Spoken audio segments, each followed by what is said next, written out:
watch the movie The Illusionist and you will see. Please read between the lines, everyone, please do. But, you know, you have to remember, it's like a magic trick. We're all watching this, and everything's happening over here. It's like a conspiracy. Conspiracy.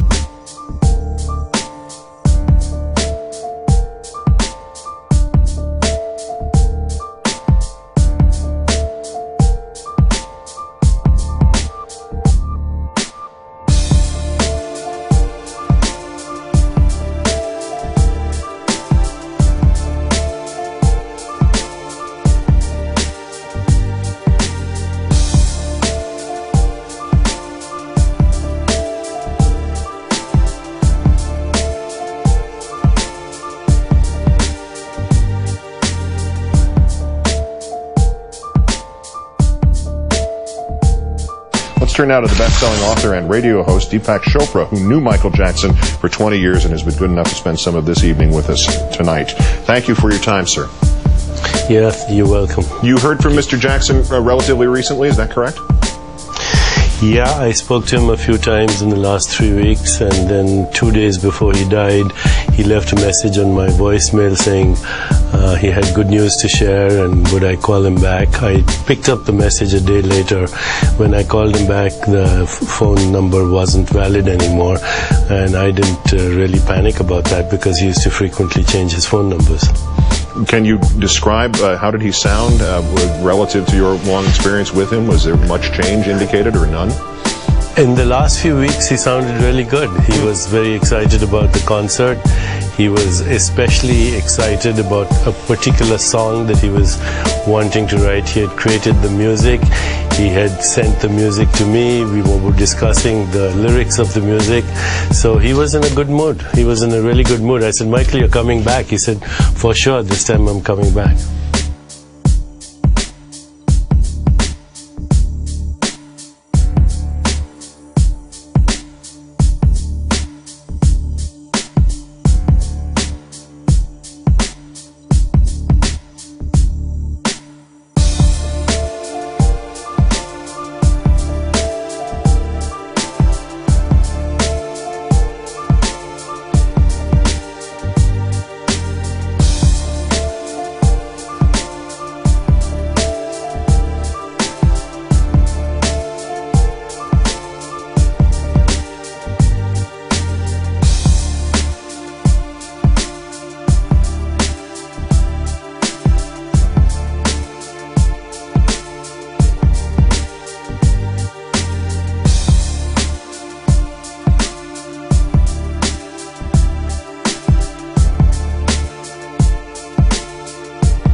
You titled the blog, He Knew.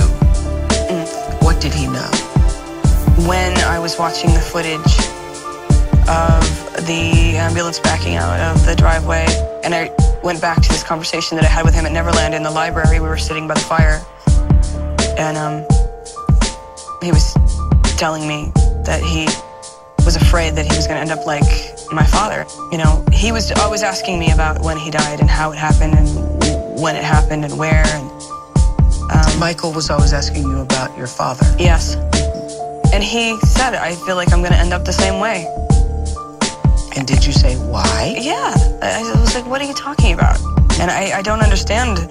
Down to the play-by-play incident was identical.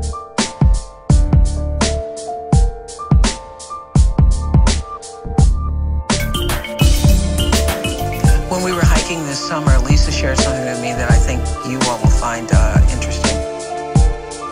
This is a home in Los Angeles where Michael Jackson died. Across the street, just a stone's throw away, was Elvis Presley's California home, where Lisa Marie spent a lot of time growing up. What about the irony of that? Just across the street. It's my mother, when I came home after being in England for so long, I wanted to drive by and see where it was. And I lived there up until after he died. She sold it. So, and I had several birthdays there. And I said, she said, it's right across the street. I said, oh, please, it's not right across the street. You're being, you know, whatever, shoot her off. And I drove, and it literally, I was completely, you know, I don't even know how to describe that, how that felt.